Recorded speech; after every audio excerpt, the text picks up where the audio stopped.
हरे कृष्णा।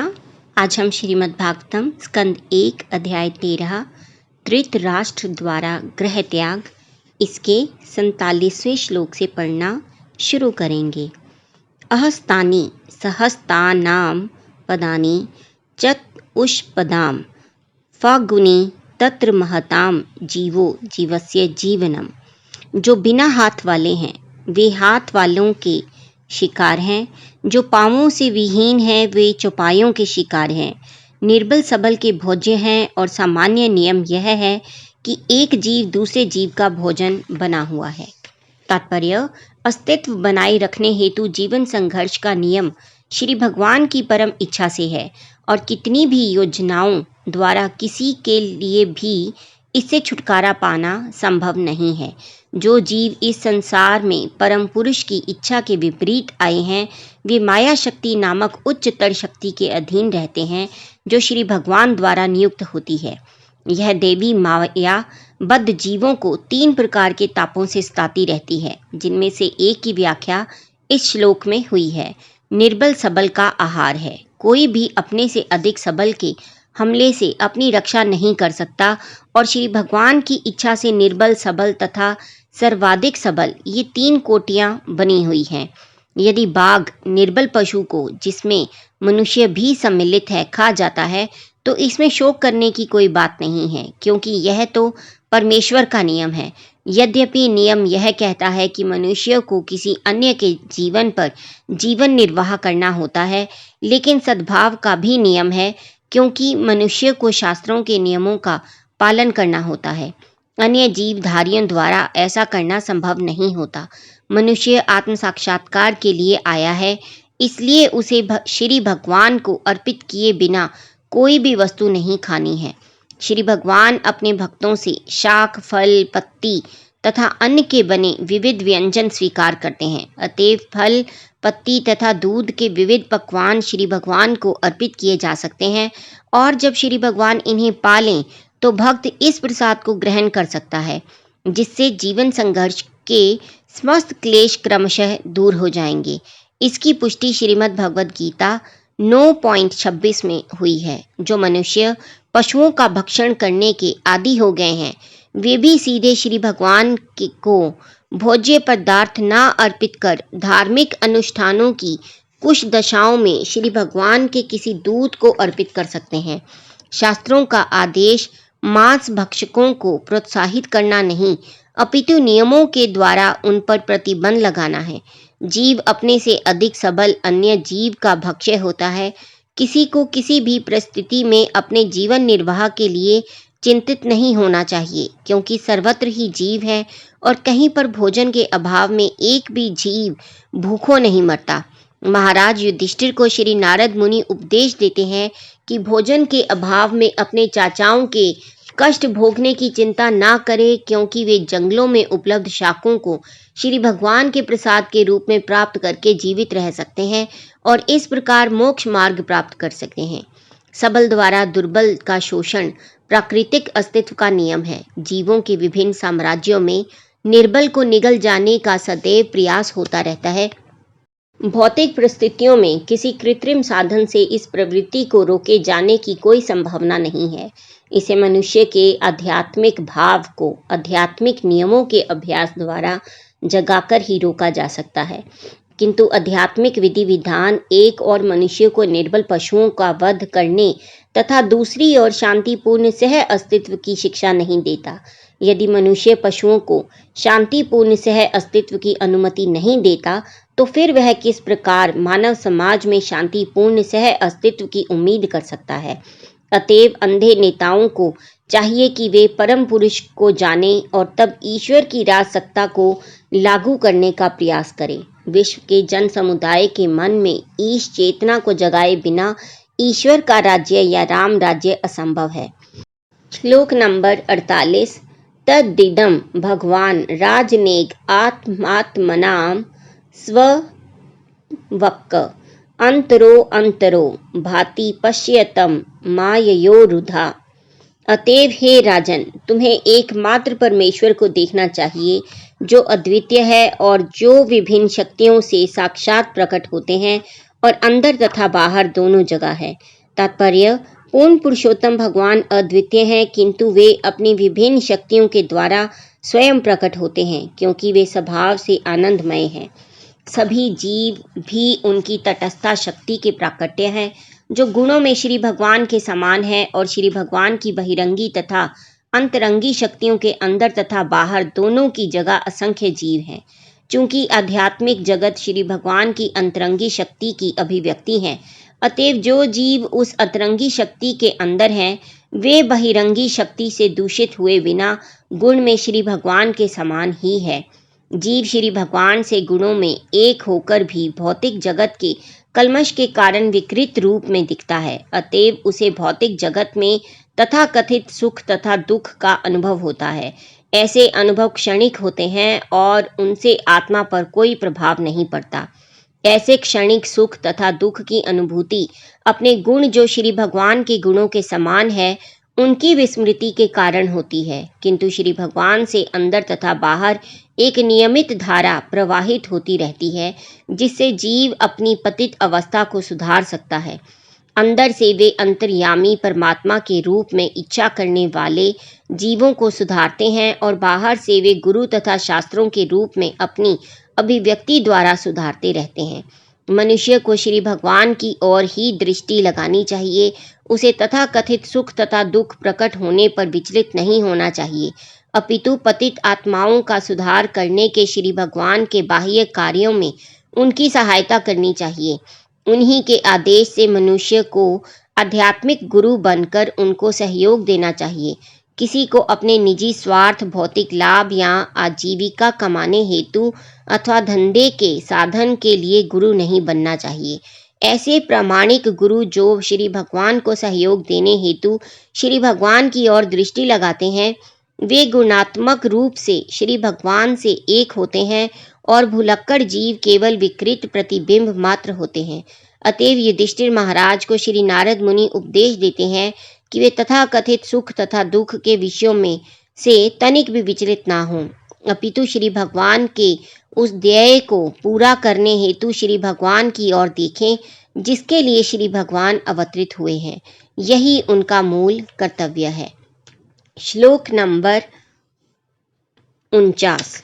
सो य मध्य महाराज भगवान भूत भावनः काल रूपो वतीर्णो श्याम भावाय सूरद्विश्वाम। वे ही पूर्ण पुरुषोत्तम भगवान श्री कृष्ण सर्वभक्षी काल के वेश काल रूप में अब संसार से द्वेषी मनुष्यों का सर्वनाश करने हेतु पृथ्वी पर अवतरित हुए हैं। तात्पर्य, मनुष्य की दो श्रेणियां हैं, द्वेषी तथा आज्ञापालक। चूंकि परमेश्वर एक हैं और वे सभी जीवों के पिता हैं, अतएव द्वेषी मनुष्य भी उन्हीं की संतान है, लेकिन वे असुर कहलाते हैं।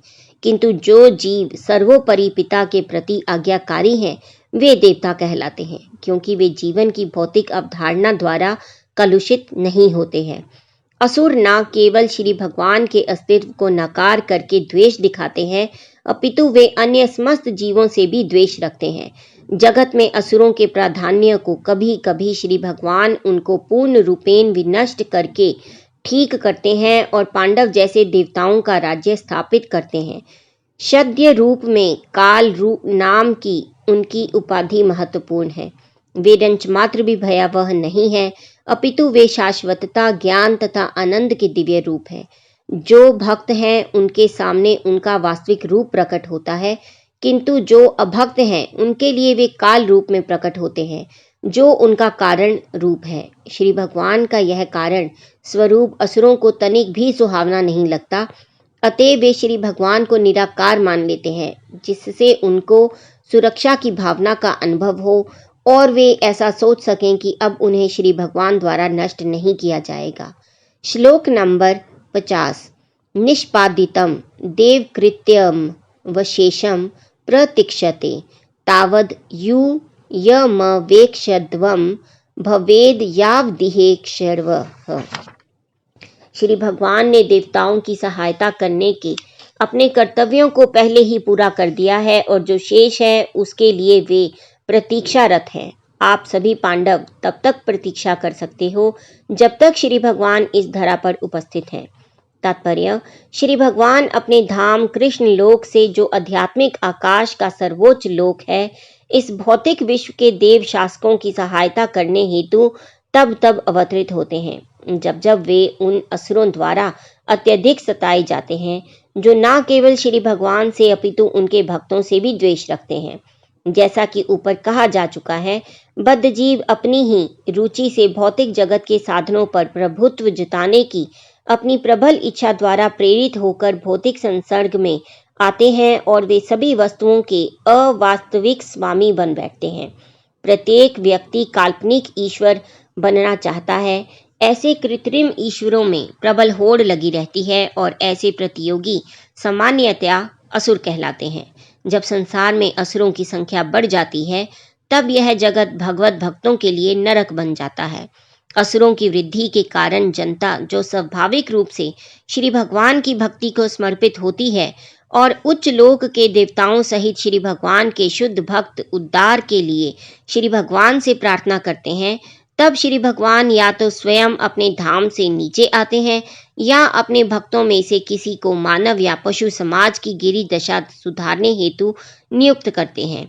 ऐसी अशांति केवल मानव समाज में ही नहीं, अपितु पशुओं, पक्षियों या उच्च लोकों के देवताओं सहित अन्य जीवों के बीच भी मचती रहती है। भगवान श्री कृष्ण तब कंस, जरासंध तथा शिशुपाल जैसे असुरों का वध करने हेतु स्वयं अवतरित होते हैं।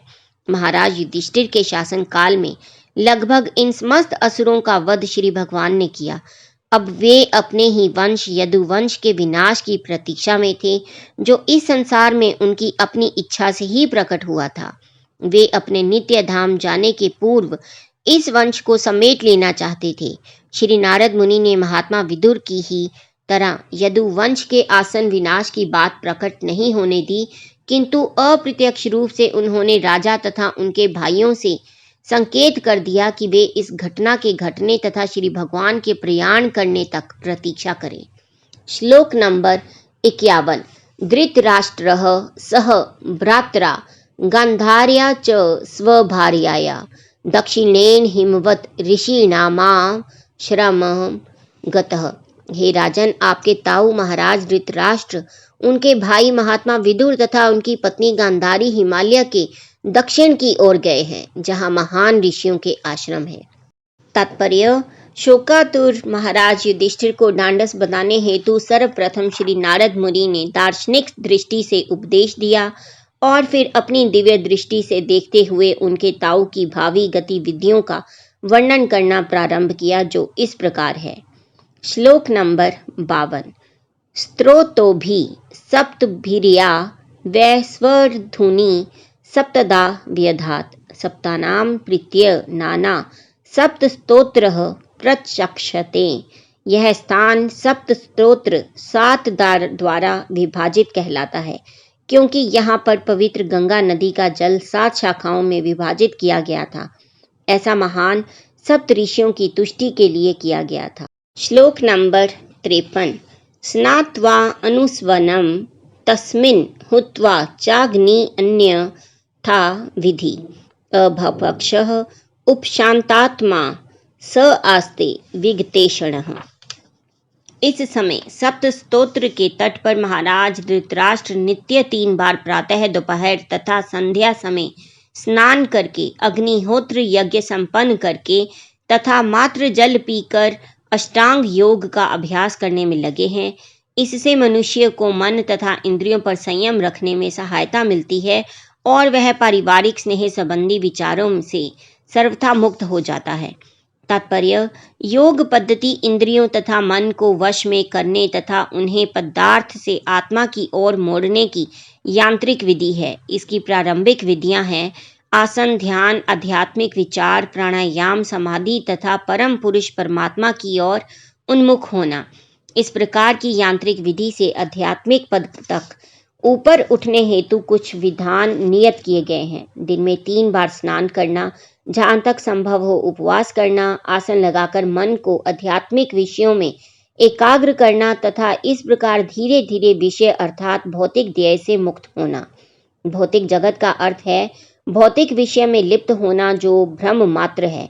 घर, देश, परिवार, समाज, संतान, संपत्ति तथा व्यापार, ये आत्मा के कुछ आवरण हैं। योग पद्धति इन मोहमय विचारों से मुक्त होने और क्रमशः परम पुरुष परमात्मा की ओर मुड़ने में सहायक होती है।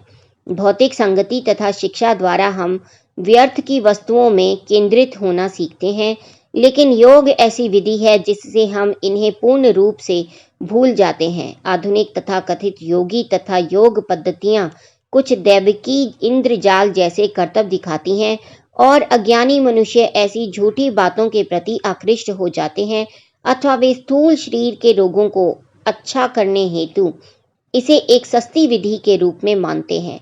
लेकिन वास्तव में योग पद्धति यह वह विधि है जिससे हमने जीवन संघर्ष के दौरान जो कुछ सीखा है उसे हम भुला सकें। महाराज धृतराष्ट्र आजीवन अपने पुत्रों के लिए पांडवों की संपत्ति छीन कर उनका जीवन स्तर ऊंचा करके पारिवारिक विषयों को सुधारने में व्यस्त रहे। नितांत भौतिकवादी एवं आध्यात्मिक शक्ति के ज्ञान से रहित व्यक्ति के लिए यही सामान्य व्यापार है। वह यह नहीं देख पाता कि ये किस प्रकार उसे स्वर्ग से नरक में घसीट कर ले जा सकते हैं, किंतु अपने छोटे भाई महात्मा विदुर के अनुग्रह से महाराज धृतराष्ट्र को ज्ञान हुआ और वे अपने निपट मोहयुक्त व्यापारों को देख पाए और ऐसे ज्ञान के कारण ही वे आत्म अनुभूति के लिए अपना घर छोड़ सके। श्री नारद मुनि ऐसे स्थान पर जो स्वर्गिक गंगा के प्रवाह से पवित्र था, उनकी आध्यात्मिक प्रगति की भविष्यवाणी कर रहे थे। बिना भोजन किए मात्र जल पीकर रहना भी उपवास करना माना जाता है। आध्यात्मिक ज्ञान प्राप्ति के लिए यह आवश्यक है। अल्पज्ञ व्यक्ति विधि विधानों का पालन किए बिना सस्ता योगी बनना चाहता है। सर्वप्रथम जिस व्यक्ति को अपनी जीभ पर लगाम नहीं है वह कभी योगी नहीं बन सकता। योगी तथा भोगी दो विरोधी शब्द हैं। भोगी अर्थात जो खाता पीता मौज करता है वह योगी नहीं बन सकता, क्योंकि योगी को मनमाना खाने तथा पीने की छूट कभी भी नहीं है।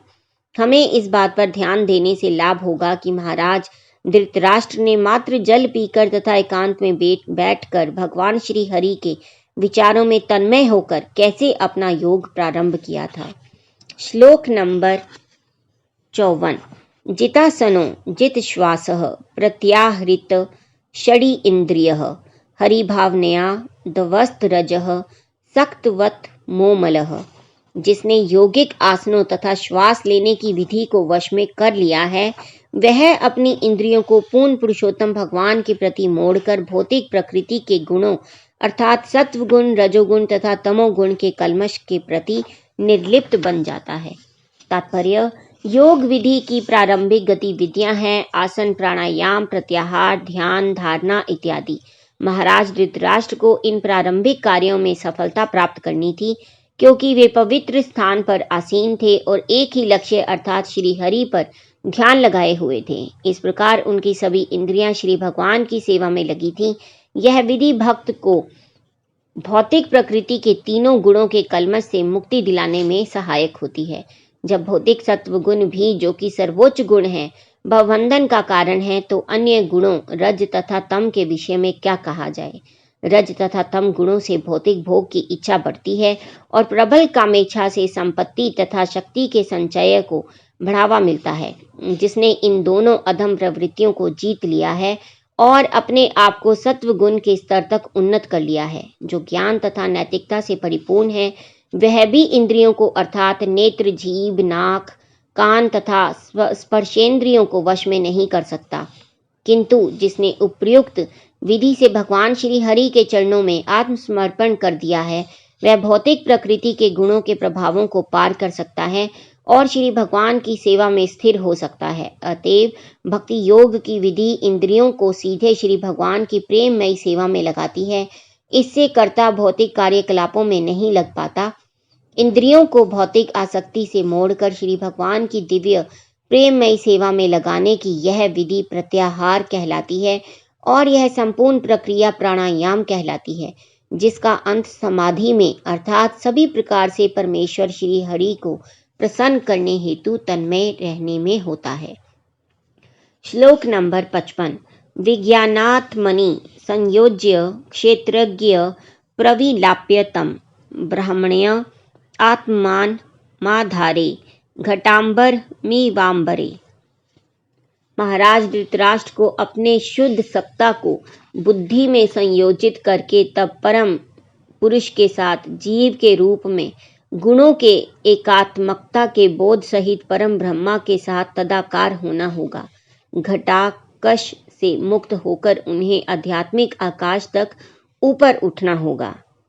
तात्पर्य: जीव भौतिक जगत पर प्रभुता जताने तथा परमेश्वर के साथ सहयोग न करने की इच्छा से महत तत्व से संपर्क करता है और इस महत तत्व से भौतिक जगत बुद्धि, मन तथा इंद्रियों के साथ उसकी झूठी पहचान बनती है। इससे उसकी शुद्ध आध्यात्मिक पहचान ढक जाती है। योग विधि से जब आत्म साक्षात्कार में उसकी शुद्ध पहचान की अनुभूति हो जाती है, तब उसे 5 स्थूल तत्वों तथा मन और बुद्धि नामक सूक्ष्म तत्वों को संयोजित करके मूल स्थिति में अर्थात पुनः महत तत्व में लौटना होता है। इस प्रकार उसे महत तत्व के बंधन से छूटकर परमात्मा में तदाकार होना होता है। दूसरे शब्दों में उसे इसकी अनुभूति करनी होती है कि वह गुणात्मक रूप से परमात्मा से अभिन्न है। इस प्रकार से वह अपनी शुद्ध पहचान करके भौतिक आकाश को पार कर सकता है और इस प्रकार श्री भगवान की दिव्य प्रेमा भक्ति में लग जाता है। महाराज धृतराष्ट्र ने महात्मा विदुर तथा श्री भगवान की कृपा से आध्यात्मिक पहचान की यह सर्वोच्च सिद्ध अवस्था प्राप्त कर ली। महात्मा विदुर के व्यक्तिगत संपर्क से उन्हें श्री भगवान की कृपा प्राप्त हो सकी और जब वे महात्मा विदुर के उपदेशों का वास्तव में पालन कर रहे थे, तब श्री भगवान ने सिद्ध अवस्था प्राप्त करने में उनकी सहायता की। श्री भगवान का शुद्ध भक्त ना तो भौतिक आकाश के किसी ग्रह पर रहता है, ना ही वह भौतिक तत्वों से किसी प्रकार के संपर्क का अनुभव करता है। श्री भगवान के उद्देश्य के समान ही उद्देश्य की आध्यात्मिक धारा से परिपूरित होने के कारण उसके तथाकथित भौतिक शरीर का अस्तित्व नहीं रहता और इस प्रकार वह महत तत्व के समस्त कल्मश से सदा के लिए मुक्त हो जाता है। वह सदैव आध्यात्मिक आकाश में रहता है, जिसे वह अपनी भक्तिमय सेवा के प्रभाव से 7 भौतिक आवरणों को भेद कर प्राप्त करता है। बद्ध जीव इन आवरणों के भीतर रहते हैं, जबकि मुक्त जीव इनसे परे होते हैं। श्लोक नंबर 56। ध्वस्त माया गुणोर दर्को निरुद्ध करण नाश्यः निवर्तिता खिलाहार आस्ते स्थाणुर्रिवाचलः तस्यांतरायो मेवाभू सन्यस्ता अखिल कर्मणः। उन्हें इंद्रियों के समस्त कार्य बाहर से भी रोक देने होंगे और भौतिक प्रकृति के गुणों से प्रभावित होने वाली इंद्रियों की अतः क्रियाओं के प्रति भी अभेद्य रहना होगा। इन समस्त भौतिक कार्यों का परित्याग करने पर वे अचल हो जाएंगे और मार्ग के समस्त अवरोधों को पार कर जाएंगे। तात्पर्य: महाराज धृतराष्ट्र ने योग विधि के द्वारा सब प्रकार के भौतिक प्रतिक्रिया का निषेध करने का स्तर प्राप्त कर लिया था। प्रकृति के भौतिक गुणों के प्रभाव का शिकार बना जीव पदार्थ को भोगने के दुर्मय इच्छा के वश हो जाता है, किंतु योग विधि से मनुष्य ऐसे मिथ्या भोग से बच सकता है। प्रत्येक इंद्रिय सदा अपने भोजन की तलाश में रहती है और इस प्रकार बद्ध जीव पर चारों ओर से हमला होता है और उसे किसी भी कार्य में स्थिर होने का अवसर नहीं मिल पाता। श्री नारद मुनि ने महाराज युधिष्ठिर को सलाह दी कि वे अपने ताऊ को घर वापस लाने का प्रयास करके उन्हें विचलित ना करें। वे अब किसी भी भौतिक वस्तु के आकर्षण से परे थे। भौतिक प्रकृति के गुणों की कार्य करने की विभिन्न विधियां हैं, किंतु प्रकृति के भौतिक गुणों के भी ऊपर आध्यात्मिक गुण है जो परम पूर्ण है। निर्गुण का अर्थ है प्रतिक्रिया विहीन।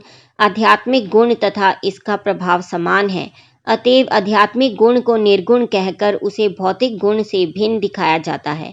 प्रकृति के भौतिक गुणों से पूर्णतः अवरुद्ध होने पर मनुष्य आध्यात्मिक मंडल में प्रवेश करता है और आध्यात्मिक गुणों से प्रेरित कर्म भक्ति कहलाता है। अतएव भक्ति परम पूर्ण के सीधे संपर्क द्वारा प्राप्त किया गया निर्गुण है, जिसे परम पूर्ण के संपर्क द्वारा प्राप्त किया जाता है। श्लोक नंबर 57। स वा अद्यतनाद राजन परतः पंचमेहनि कलेवरम हास्यति स्वम तच भस्मी भविष्यति। हे राजन, हो सकता है कि वे आज से 5वें दिन अपना शरीर छोड़ देंगे और उनका शरीर राख हो जाएगा।